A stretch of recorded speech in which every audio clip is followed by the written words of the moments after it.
It is my privilege to speak in this assembly on behalf of the people of the Bahamas.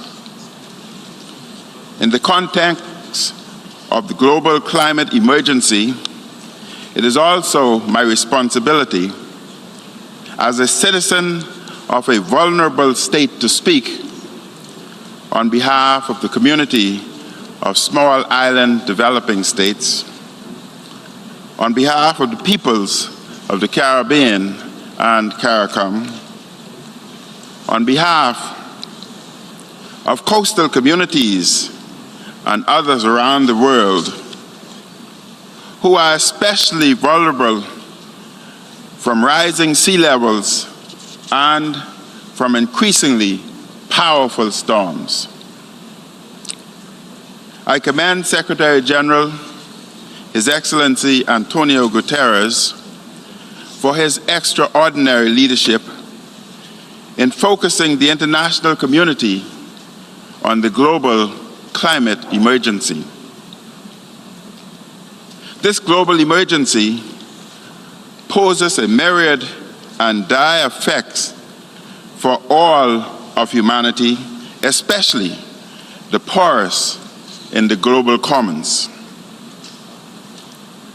I thank His Excellency for his visit to the Bahamas in the aftermath of Hurricane Dorian, which was one of the most destructive hurricanes the Atlantic has ever generated.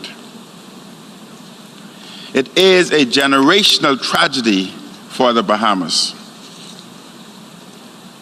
Hurricane Dorian decimated or devastated swaths of Grand Bahama Island, Abaco, and the Abaco Keys, respectively, our second and third most populated centers. I also thank Undersecretary General for Humanitarian Affairs and Emergency Relief Coordinator, Mark Lowcock, for his visit in the immediate aftermath of Hurricane Dorian. Mr. President, the Bahamas is an archipelago of many islands and keys, stretching over approximately 750 miles from off the southeast coast of Florida in the United States of America to the northeastern tip of the Republic of Cuba. We inhabit approximately 180,000 square miles of ocean with 16 principal islands, with cities, towns, and settlements, with names like Marsh Harbor, Hope Town, 8 Mile Rock, West End, and Sweetings Key, reflecting the rich and diverse heritage of our country. Canadian astronaut Chris Hadfield once noted, and I quote, "From space, the Bahamas is the most beautiful place on earth." He went on to say, "The Bahamas are gorgeous. The deep trench in the ocean floor, called the tongue of the ocean, which comes between the islands, is the most beautiful, deep indigo color," end quote. With great pride, we delight in sharing our archipelago, our vibrant culture, and our natural wonders with millions of visitors from around the world. Tourism is our principal industry. We are stewards of this natural treasury for ourselves and for humanity. But this surpassing beauty and our very existence as a country of many low-lying islands and over 2,400 keys are under grave threat. It is a threat which we did not cause. It is a threat which we cannot survive on our own. While many countries have coastal cities or zones, the entire Bahamas is a coastal zone of many keys and islands in an extensive archipelago. Over the last 3 decades, hurricanes have grown increasingly lethal throughout our region. In the words of the Secretary General, they have come, and I quote, turbocharged. The Bahamas experienced major hurricanes in 2015, 2016, and 2017. But on the 1st of this month of September, we experienced something way beyond anything we have seen before. Hurricane Dorian, an unprecedented destructive force of wind, rain, and sea surge, ripped into the islands of the northern Bahamas. The naturally warm aquamarine and jade waters of the Bahamas, made even warmer by the emission of earth-warming carbon gases, were rapidly forged and mobilized into instruments of death and destruction. With unrelenting fury, Hurricane Dorian lingered for painful hours on end, with its deadly force laying waste to communities where children were preparing for the beginning of a new school year. It remained stationary over Grand Bahama and North Abaco with destructive winds, storm surge, and rain, hazards exacerbated by the 30-hour fixed position of the storm's eye wall on some communities. At its peak, Hurricane Dorian had maximum sustained winds of 185 miles per hour and gusts of over 220 miles per hour. There were storm surges of 18 to 23 feet above normal tide levels, roughly 3 times my height of 6'1". There are officially 56 lives lost, but we know that there are considerably more lives lost because there are 600 missing, because the rising, then receding ocean water swept away young and old from their homes. The picturesque and industrious principal town of Marsh Harbor on Abaco has disappeared. There is nothing left of it but heaps of rubble. Eastern Grand Bahama is in ruins. The hurricane was a physical apocalypse for some communities. Mr. President, our hearts still ache as I address you here this afternoon. Thousands in our country still suffer and face great difficulties in the future. as we struggle to recover and to rebuild our broken towns and settlements and mend our spirits. Nevertheless, our hearts are filled with gratitude to so many of our friends and neighbors who came to our assistance even while the wind and the water were still threatening. And we thank those who continue to support us through these trying times.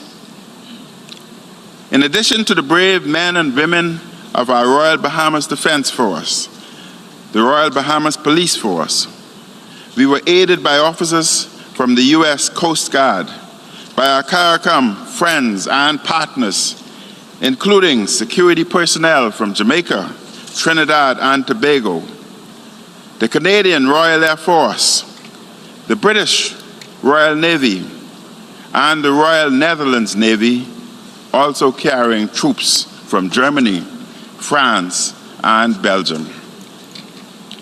The support the Bahamas has received from fellow member states, from global and local non-governmental organizations, religious institutions, and from individuals, including school children, is a powerful demonstration of what it means to be united as a nation. To help coordinate and to focus recovery, reconstruction, and development assistance, we have created a new Ministry of Disaster Preparedness, Management, and Reconstruction. Mr. President, the small island countries in the Caribbean, in the Atlantic, in the Pacific, and in the Indian Ocean, and around the world are on the front lines of being swallowed into an abyss created initially by human activity and increasingly by inaction. Our vulnerabilities as states on front line are profound. Because of the geographic distribution of the Bahamas, extending from Cuba and parallel to Florida, any number of hurricane trajectories may result in dire and protracted implications for our inhabited islands. Our heating climate results in the increasing severity and frequency of hurricanes for our archipelago and also destroys our natural defenses against such storms. Coral and mangrove degradation, land erosion, increased tidal movements, and the myriad of other consequences of global warming increase our vulnerability and handicap our ability to develop and to establish effective resilience measures. We cannot make meaningful progress toward or achieve sustainable development goals if, as forecasters are predicting, that recent cyclonic and other extreme climate events are poised to become the new norm and may worsen. When one storm can obliterate an island state or a number of states in one hurricane season, how will we survive? How can we develop? How can we continue to exist? So I add my urgent plea to the cries and voices of many other leaders and citizens of the global commons, urging the nations of the world here assembled to treat the global climate emergency as the greatest challenge facing humanity.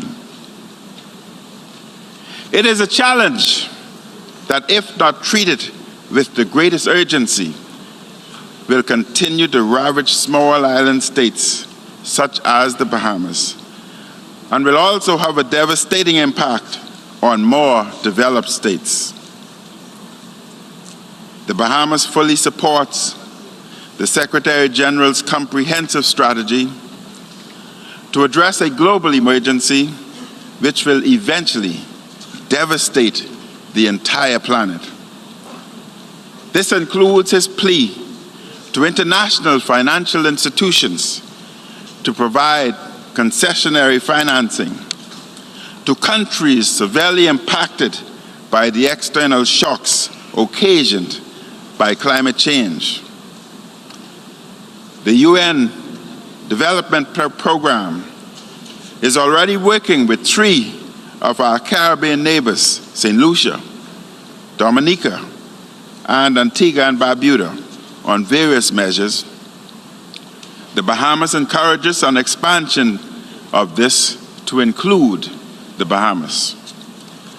We urge the implementation of the Samora Path and enhanced financing for sustainable development. We support the Coalition for Disaster Resilient Infrastructure promoted by the Government of India, which I also thank for its recent assistance. The Bahamas, especially with many islands and keys requiring basic infrastructure, has major vulnerabilities and resilience deficiencies. We must urgently address these vulnerabilities in order to secure our citizens and to protect vital public and private infrastructure. Mr. President, for many years, the Bahamas and countries with similar characteristics have urged an alternative to per capita gross national income as the sole indicator of a country's level of development and eligibility for concessionary financing.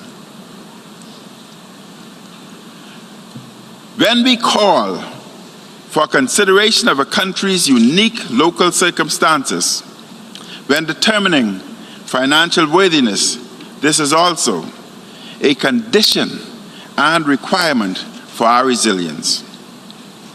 The Bahamas is a testament to the ability of SIDS to manage debt despite such external setbacks. Mr. President, may I make this invitation and request to potential travelers from throughout the world.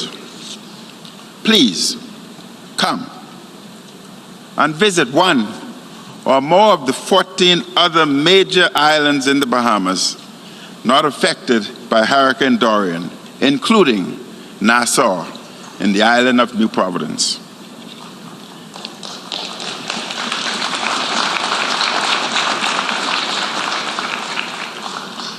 The revenue from tourists visiting the Bahamas will play a vital role in reconstructing and rebuilding the affected areas. To help rebuild and to restore Abaco, the Abaco Keys, and East Grand Bahama, the government of the Bahamas has announced that these areas will be designated as special economic recovery zones for an initial period of 3 years. This designation will enable these communities impacted by Hurricane Dorian to benefit from an extensive range of tax breaks and incentives for Bahamians and international investors. Mr. President, amidst the decimation and devastation, there is a symbol of hope and resilience in Abaco, from which we may draw inspiration and renewed energy and hope. The red and white striped iconic lighthouse at Hope Town on Elbow Key, which is featured on the back of the Bahamas $10 bill, survived Hurricane Dorian. The 89-foot lighthouse was built in 1863, helping to warn mariners of dangerous reefs. The lighthouse is a symbol of pride for Aberconians and Bahamians. And soon after Hurricane Dorian, some of the residents of Hopetown placed a temporary light that shone in the darkness with few other sources of light on the horizon. The Bahamas will restore the Hopetown Lighthouse as a symbol of resilience, as a source of unity, and as a beacon of hope. Mr. President, may it also serve as a symbol of resilience, of unity, and of hope for a global commons willing to summon the courage and the imagination to act with justice and urgency to save our shared home. I thank you very much, Mr. President.